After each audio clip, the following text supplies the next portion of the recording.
All right, I have Andrew Cook here today, and we're going to talk a little bit about his business and how he goes about and how he helps people.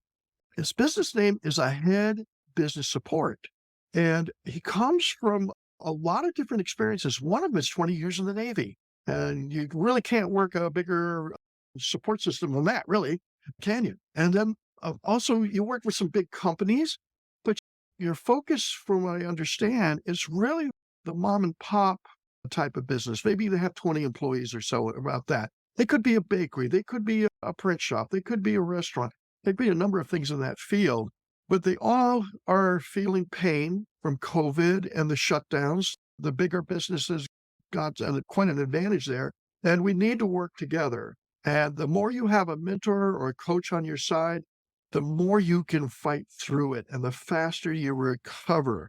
Andrew, tell us a little bit about how you got started, what drove you into wanting to do this type of work. Tell us a bit how you work with people and how you guide them through to success. Think, Mike, my why I do this is really personal. My wife and I have lived in the same town. Let me back up. When I was in the Navy, we moved around a lot.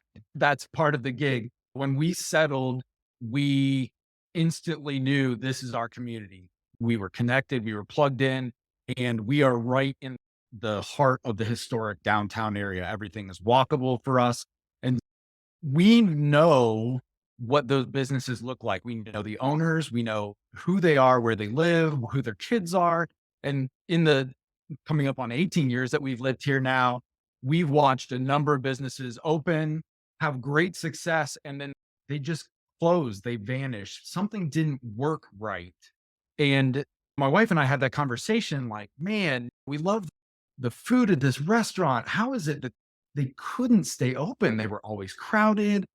My wife had a business that did knitting and quilting, and she loved it. They had a great community built up there, and they closed down. And it was like, man, how does this happen? And so, doing a little bit of research, it turns out that 50% of businesses close within the first 2 years. And the SBA, when they did the research on that, they call it lack of planning, but really it boils down to a number of areas. Some of it is not having the cash to support the business when it opens up. And then another big area is lack of management experience. And I, like, the light went off in my head. Oh my gosh, I've been doing operations and human resources and all of these big organizations over the years. And I wanted to allow small businesses to have access to the experience that I've been lucky to build up. Frankly, a lot of what my career trajectory has looked like has been being in the right place, at the right time, and it's luck, but not everybody has that. But I don't want people to be punished just because they weren't lucky in life, right? Like, I want to give them the advantages that I've had. And so being able to just go in and support small businesses with my experience was like, that was the aha moment. I can do this. I can make a living off of this. And no individual business has to hire me for a period of time. They can engage with me at whatever level they feel comfortable with. They can engage with me in a fractional method. A lot of my clients, they range from maybe an hour or two a week up to about 8 hours a week is a maximum engagement with any particular client, because I need to have time for everybody else and spread myself around a little bit. How I work with people tends to be a mix of, I'm happy to come in and do some work, roll up my sleeves and do some work hands on, demonstrate this is how we do it. We talk about learning the process as we go along. And then eventually that turns into handing over the doing. And then I sit back and I serve as a mentor, a coach, or whatever the terminology you're comfortable with. I have clients that is all I'm doing for them. They are learning to grow into their leadership roles. And we spend just a few minutes every day talking about, what have you learned today? What are you going to start doing? What are the projects you're tackling? What are you going to stop doing? What's going well? So we do this process over and over again. And then we dissect it, right? Like, they answer the questions, but then we go back and have a discussion about it. Hey, I've got this project going on. Oh, that's a great project. Tell me, what are your ideas? What are you looking at right now? have you considered this thing over here? That's the guiding light that I provide point. And it's been a blast. I have really deeply enjoyed getting to know all of my clients, getting to understand their business. I feel very passionately that my experience has been so varied that not every business is the same. It's not meant to be the same. We're not all meant to be cookie cutters of one another. And marketing businesses or IT companies will tell you, you need to have this technology stack. You need to be doing these things to market. I believe very firmly, no, you need to be making the right decisions for your business at the right stage that you're in. And that might not mean doing some of the big shiny things today. Let's let's focus on moving the needle, moving in that direction. We'll have that as a goal if that's what you want as your goal. But I'd rather focus on the results than the tools of how we get there. That's good. Let me summarize that a little bit. My thoughts about this, and so the audience sees you as a solution provider that's custom to the business. From the times I've been in business, the major thing of restaurant businesses and such, it is cash flow. If the cash flow management is not good, they're going to be in trouble at some point. Cash management, cash flow is really important. The ideas you were mentioning that people come up with, you almost have to vet it in a way where they understand what is going to be the amount of time it's going to take to do what you want to do versus the cash flow versus the investment of what it's going to take to actually make it happen, whether it's more employees, different inventory, new equipment, what's going to make the place efficient, what are the type of things from a business owner that is looking at. There's two sides of the coin. There's the sales that are coming in, and there's the expenses, there's the overhead. And if you're looking at both sides of the coin, they need someone like you to be able to see that and have that helicopter view. This is primarily a good description so people see it from, because you do so much. Yeah. So I talk very specifically.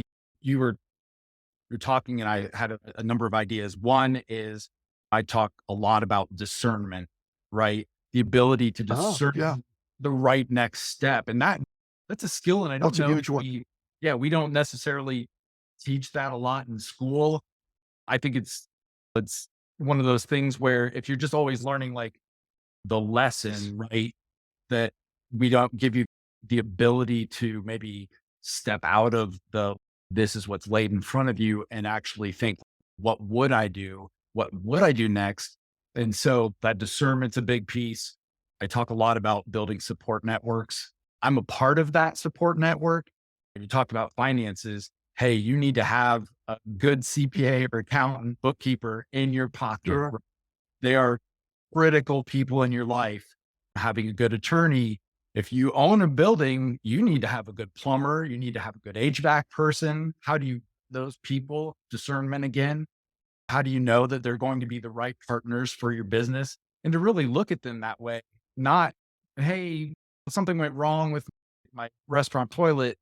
I need to call somebody. You need to have those people built into your plan so you know who to lean on. The, yeah, Yeah, I get that. That's discernment is being the coach for the football team where you have to make judgment calls and put the right people on the line, put the right person carrying the ball for a particular layout, for a particular situation. Is looking for those sort of things and seeing it. And when you have a view from the outside and you have the knowledge you have, you're imparting knowledge. That's why they're paying you. It's the knowledge where they need that part-time knowledge just to get the boat back on an even keel. And that's what you're doing. Or they're trying to scale up and they need you almost full time. Every decision they make, it's great to have a coach or a mentor that's been through it already. So it's very valuable work that you're doing, and I imagine it's pretty satisfying. Have you had people come back to you at times and say, "Andy, you made a difference. I want to thank you so much." yeah. So that's the good feedback, right? That, That's the hey, joy. we, That's the yeah, joy. we, Yeah. we really appreciate all the things that you've done. I have some clients up in Chicago area that we were just having that conversation today. They are looking to like expand the work that I'm doing with them. And that largely came from this idea that, hey, I stepped in, I helped them with some billing, getting some billing issues cleaned up, some HR issues. They had some performance issues. And really, it was as simple as, and this is, I think this is a great story, right? An employee, they were really frustrated with her performance. She really, like, her attention to detail wasn't meeting their expectations. And after we sat and we talked about all of this, like, my immediate thought was, you need to give her a checklist. You don't need to fire her. There's not a problem with her. She needs a checklist to follow so she's not missing steps. They implemented the checklist, and feedback from peers, from management, and even from the employee herself said, oh my gosh, everything is so much better now because we implemented this checklist. It's honestly, it's not about the checklist, right? The checklist was a great tool.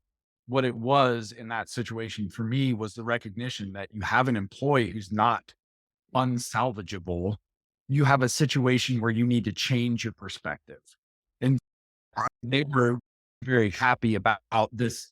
Oh, great. We were starting to think, oh, we got to post a job and we're gonna have to recruit. And how hard is it to find somebody to replace this person? And no, we don't have to. We can implement the right tools and controls so that this employee can thrive. And she's like, the immediate results are demonstrable. She's doing much better in her position. Andrew, the importance of the system that you put in is critical because they could have just got so frustrated and let this person go. All of the investment of time and training they tried to give her is Yep. lost. And then the next person that comes in, they find weeks later it's the same damn problem because they didn't put a system in the first place. So Yep. what you do is very critical to small businesses to help streamline their operations and become profitable for the long term.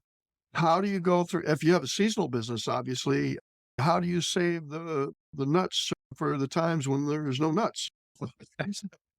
You gotta Yeah. salt away the money rather than go out and spend it on stuff. You have to get through the year or the next 2 years or whatever's coming up, a new lease that's gonna happen, and you know there's an increase. What am I gonna do? How am I gonna handle it? Am I gonna be coming from behind?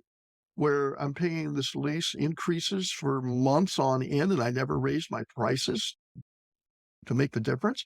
Sometimes it's just a simple thing like that, Andrew, that people don't see. And you come along and have a million ways to help people enough how to sort through your knowledge base and look at the problem and find the solutions and the amount of time you save people and the fact that you don't have to be full time. You could do this fractionally. So you can work at a pace that anyone can work with you. I have a last question before we go here. It is, are you working a certain geographical area or do you do phone consultations and Zoom things as well? What's your methods? Yeah. So I actually offer a free 1 hour initial consultation. Oh, You great. get me for an hour for free. We talk about what your pain points are. At that point, we talk about whether an engagement is appropriate or will work for us. My clients, California to Florida to Chicago. So Okay. anything in between those points, yeah, those are my boundaries. I haven't done anything international, and I am reluctant to do it. I That spreads into some information that I don't fully have. I really prefer to work with smaller businesses. So if we're talking like small town, downtown, main street types of businesses, that's my bread and butter. But hey, I've got businesses in Chicago. They're in the middle of the city. It doesn't really matter to me. I just know how important those really small, I call them mom and pop, and I don't mean that as a disrespect at all. Like those really small entrepreneurial businesses, family owned maybe, they have a really disproportionate impact on their communities that they sit in. A restaurant closes in Chicago, there are lots of other restaurants. As you and I talked about, hey, if you close a restaurant in the right town, you lose a 30% of all your restaurants, 50% of all your restaurants. That has a real impact on people who live in those communities. That's my passion, right? Because that's where I live. My wife and I are in those types of towns. So a restaurant closes and it's, wow, I lost a significant portion of my options on Friday night to go on a date. So I want to save There those you types of go. businesses. Yeah. You definitely have your heart in the right place because small business happens to be the backbone of the whole country. That's what keeps the wheels turning. And so we're at a crossroads. We need more people like you, and don't want to spread you too thin. But it sounds like you got a handle on it because you're doing one thing really well, and that's teaching people to fish for themselves. You mentor, you coach, and you're just doing the right role for each business. Sometimes you might recognize they have a more serious problem. You're able to educate them on that. So those things do happen. I certainly realize that. So fantastic speaking with you today, Andrew. I want to thank you for the time today. And you have a super day and take care of everybody you can. Thank you, Mike. I appreciate you having me on. I think you do a great service for everybody that gets that referral and small businesses like myself. So I appreciate you for everything that you do. Great. It's been fun. Always great to learn and to find someone that's really concentrated on small business to help them grow and have stability. Stability is what everyone's after these days, for sure. So thanks again. You have a super day. Thank you, Mike.